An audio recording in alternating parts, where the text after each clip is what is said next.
జగన్మోహన్ రెడ్డి నీకు కాస్తైనా సిగ్గుందా లేదా? నాకు తెలియక అడుగుతున్నాను. నీకు మనస్సాక్షి అనేది కాస్తైనా ఉందా? మనస్సాక్షి అని ఉంటే ఈరోజు చంద్రబాబు నాయుడు గారి మీద ఇంత దుష్ప్రచారం చేస్తావా? సిగ్గుందా నీకు కాస్తైనా? నువ్వు 2019-24 మధ్య దాదాపు 10 సార్లు కరెంటు బిల్లు పెంచి పేదోడి నడ్డి విరిచి పేదోడు ఫ్యాన్ వేసుకోవాలంటే అల్లి చచ్చిపోయాడు. 2022 నవంబర్ 24వ తారీఖున ఆంధ్రప్రదేశ్ ఏఆర్సీకి యాక్సెస్ ఎనర్జీ ప్రైవేట్ లిమిటెడ్కి ఒక ఒప్పందం జరిగింది. అప్పుడు ఆ అధికారంలో ఉంది ఎవరో? జగన్మోహన్ రెడ్డి. ఏం ఒప్పందం జరిగింది? అయ్యా మీరు మాకు 5 రూపాయల 12 పైసలకి కరెంటు యూనిట్ ఇవ్వండి, మేము ప్రజలకి ఎంతకైనా అమ్ముకుని ప్రజలు నడ్డి విరిచి మేము వసూలు చేసుకుంటాం, కట్టించుకుంటాం, మీకేం సంబంధం లేదు, వసూలు చేసుకునే బాధ్యత మాది అని చెప్పి ఆ రోజున అగ్రిమెంట్ చేసుకుంది, యాక్సిస్తో అగ్రిమెంట్ చేసుకుంది మీరే. ఈరోజు నారా చంద్రబాబు నాయుడు గారు అయ్యా మా రాష్ట్రం అప్పుల్లో ఉంది, మా ప్రజలు కట్టలేరు, ఎక్కువ భారాన్ని మా ప్రజల మీద మేము మోపలేము కాబట్టి 4 రూపాయల 60 పైసలకి అంటే 52 పైసలు తగ్గించి కోట్ల రూపాయలు ఆదా చేస్తే నీ లిక్కర్ స్కామ్ ప్రజలకు తెలియకూడదని ఈరోజు డైవర్ట్ పాలిటిక్స్ చేస్తే ప్రజలు నమ్మే పరిస్థితుల్లో ఉన్నారా? సిగ్గు అనిపించట్లా జగన్మోహన్ రెడ్డి? వైసీపీ నాయకుల్ని కూడా అడుగుతున్నా, మీకు మనస్సాక్షి ఉందా లేదా? మీకు మనస్సాక్షి అనేది ఉందా లేదా అని అడుగుతున్నా.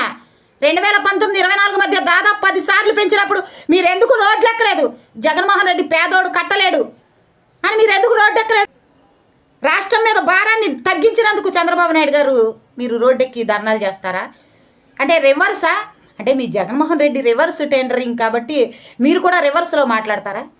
సిగ్గుండాలి కాస్తైనా. ఇలాంటి డైవర్ట్ పాలిటిక్స్ మానేయాలని చెప్పి సిగ్గులేని అబద్ధపు ప్రచారం, ప్రభుత్వం మీద బురద జల్లే పనులు మానుకుంటే మంచిదని చెప్పి జగన్మోహన్ రెడ్డికి అతని YCP Ambati Rambabu press meet మీరు అందరూ చూసే ఉంటారు. రాష్ట్రాన్ని ఎలా వరల్డ్ క్లాస్ క్యాపిటల్గా మారుస్తారు చంద్రబాబు నాయుడు గారు? రాష్ట్రం గాయపడింది, రాష్ట్రం చిన్న రాష్ట్రం, ఆ చిన్న రాష్ట్రాన్ని మేము తుట్లుగా పొడి చేసాం, ఆ చిన్న రాష్ట్రంలో మత విద్వేషాలు రెచ్చగొట్టేసాం, ఆ చిన్న రాష్ట్రంలో ఉన్న ప్రభుత్వ భూములన్నీ తనఖాలు పెట్టేసుకున్నాం, ఆ డబ్బులన్నీ మింగేసాం. రాష్ట్రంలోకి అడుగు ఎవరన్నా పక్క రాష్ట్రం వాళ్ళు పెట్టాలంటే అమెరికాకో విదేశాలకో వెళ్ళినట్టు వీసా కావాలన్నట్టు మా పర్మిషన్ కావాలని చెప్పి పక్క రాష్ట్రాలన్నింటినీ, విదేశాలలో నుంచి వచ్చే పెట్టుబడిదారుల్ని అందరినీ కూడా బెంబేలు ఎత్తించి మన రాష్ట్రంలో ఉన్న పెట్టుబడుదారులను కూడా తరివేశాం, కంపెనీలను తరివేశాం. అలాంటి రాష్ట్రాన్ని మీరు ఎలా వరల్డ్ క్యాపిటల్గా మారుస్తారు అని అంబటి రాంబాబు అన్నయ్య బాధపడిపోతున్నాడు తెగ. రాంబాబు అన్నయ్య నువ్వేం బాధపడాల్సిన పని లేదు.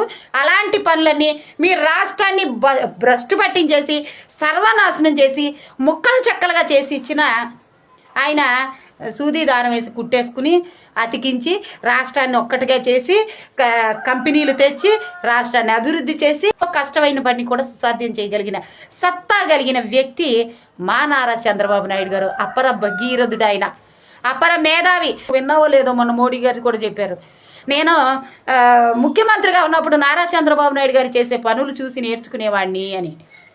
ఇక్కడే నీకు అర్థం కావాలి మా బాబు గారి సత్తా ఏంటో. మీరేం బాధపడద్దు రాంబాబు అన్నయ్య. మనమంటే అరగంట మీడియాల ముందు కూర్చుని మాట్లాడడం మాత్రమే మీకు మీ నాయకుడు జగన్మోహన్ రెడ్డి గారికి తెలుసు. వరల్డ్ క్లాస్ క్యాపిటల్గా రాష్ట్రాన్ని ఎలా మార్చాలి అనేది మా నారా చంద్రబాబు నాయుడు గారు చూసుకుంటారు, అంబటి రాంబాబు అన్నయ్య. కాబట్టి మీరంతా కూడా మీ మాటలు ప్రజలు నమ్మట్లేదని జగన్మోహన్ రెడ్డికి కాస్త క్రాక్ ఎక్కువయ్యి తిక్కరేగితే మిమ్మల్ని పట్టుకు పీకుతాడు. కాబట్టి మీ అందరికీ ఒక మంచి సలహా ఇస్తాను. చిడతలు కొనుక్కొని తాడేపల్లి ప్యాలెస్ వెళ్ళి జగన్మోహన్ రెడ్డి చుట్టూ చేరి, సార్ మీరే ముఖ్యమంత్రి అవుతారు, మనమే ముఖ్యమంత్రి అవుతాం, మనం చెప్పిన మాటలు ప్రజలు నమ్మేశారు అని చెప్పి ఆ చిడతలతో చెక్క భజన చేసుకుంటా జగన్మోహన్ రెడ్డి పబ్జీ ఆడుకుంటారు. మీరేమో అజీలంతా చుట్టూ చేరి తాడేపల్లి ప్యాలెస్లో ఉన్న పిచ్చోడిని శాంతింపజేస్తూ మీరు కూడా సుఖంగా ఉంటారని కోరుకుంటూ సెలవు తీసుకున్న మీ అస్లేట్ సజ్జల రామకృష్ణారెడ్డి గారు. లాటిన్ అమెరికాలో 17లో చూసారా మీరు టెర్రర్ రాజకీయాన్ని? మేమైతే మా ఆంధ్ర రాష్ట్రంలో 2019-24 మధ్య చూసేసాం కదండి. జగన్మోహన్ రెడ్డి అనే సైకో, అతని సలహాదారుడు 14,000 జీతం తీసుకునే సజ్జల రామకృష్ణారెడ్డి అనే బుల్లి సైకో. మీరు 2019-24 మధ్య అండి ఎంత టెర్రర్ క్రియేట్ చేశారండి. కనీస హక్కులు కోల్పోతుంటే వాటి కోసం ధర్నా చేస్తే అక్రమ కేసులు, అరెస్టులండి, లోపలేసి కొట్టడం అండి. అదో రకమైన టెర్రర్. ఎస్సీలకి ఉన్నటువంటి సంక్షేమ పథకాలు ఎత్తిస్తే దాని గురించి మాట్లాడితే అక్రమ కేసులు, ఎస్సీ ఎస్టీల మీద ఎస్సీ ఎస్టీ అట్రాసిటీ కేసు పెట్టి మళ్ళీ వాళ్ళని లోపల తీసుకెళ్లి పడేసి కొట్టడాలు, కేసులు, అక్రమ కేసులు పెట్టడాలు. ఇదో రకమైన టెర్రర్. ఇసుక రేట్లు పెంచేశారని భవన నిర్మాణ కార్మికులు ఎవరైనా రోడ్డెక్కి ధర్నాలు చేస్తే వాళ్ళ మీద అక్రమ కేసులు పెట్టి లోపలేసి కొట్టడం. ఇదో రకమైన టెర్రర్. అయ్యా నిత్యావసరాలు పెరిగినాయి, మేము మొయ్యలేకపోతున్నాం, గ్యాస్, డీజిల్, పెట్రోల్ రేట్లు పెరిగిపోయినాయి, తగ్గించండి అని సామాన్యులు ఎవరైనా ధర్నాలు చేస్తే అదో రకమైన టెర్రర్. వాళ్ళ మీద అక్రమ కేసులు పెట్టి, ఆర్టీసీ ఛార్జీలు పెంచారని చేస్తే ధర్నా చేస్తే కేసులు, రోడ్లు బాగోలేదని ధర్నా చేస్తే కేసులు, రోడ్లు అయ్యా అందరూ చనిపోతున్నారని రోడ్ల గురించి ధర్నా చేస్తే అప్పుడు అక్రమ కేసులు పెట్టి టెర్రర్ పుట్టించారండి. అలాంటి మీరు ఈరోజు టెర్రర్ రాజకీయం మేము లాటిన్ అమెరికాలో 70s చూసామంటే ప్రజలు నమ్మిన పరిస్థితుల్లో లేరండి. ఇకపోతే మహిళలను అర్ధరాత్రి అరెస్టులు చేస్తున్నారు. మా ప్రభుత్వం వచ్చిన దగ్గర నుంచి ఏ మహిళని కూడా అర్ధరాత్రి అరెస్టులు చేయనే లేదు. ఇంతవరకు నోటీసులు ఇచ్చి ఆ తర్వాతే అరెస్టు చేయడం జరిగింది. మీరండి జగన్మోహన్ రెడ్డి సైకో హయాంలో నేనే ఉదాహరణ, నేనే సాక్ష్యం. తుమ్మిన దగ్గర తీసుకెళ్లి పోలీస్ స్టేషన్లో అర్ధరాత్రి 1 గంటకి తీసుకెళ్లి పాడేశారండి. అలాంటి మీరు ఈరోజు టెర్రర్ పుట్టిస్తున్నారు అని అంటే ప్రజలు చెప్పుతో కొడతారండి. జగన్ అన్నయ్య పాకిస్తాన్ కంటే భయంకరమైన వ్యక్తి మన జగన్ అన్నయ్య. పాకిస్తానే ఒక రకంగా బెటర్ అని అనిపించాలి. ఎందుకంటే వాడు డైరెక్ట్గా అటాక్ చేసి మన ఆడబిడ్డల తాళిబొట్లు తెంచాడు, సింధూరాన్ని తుడిచేశాడు.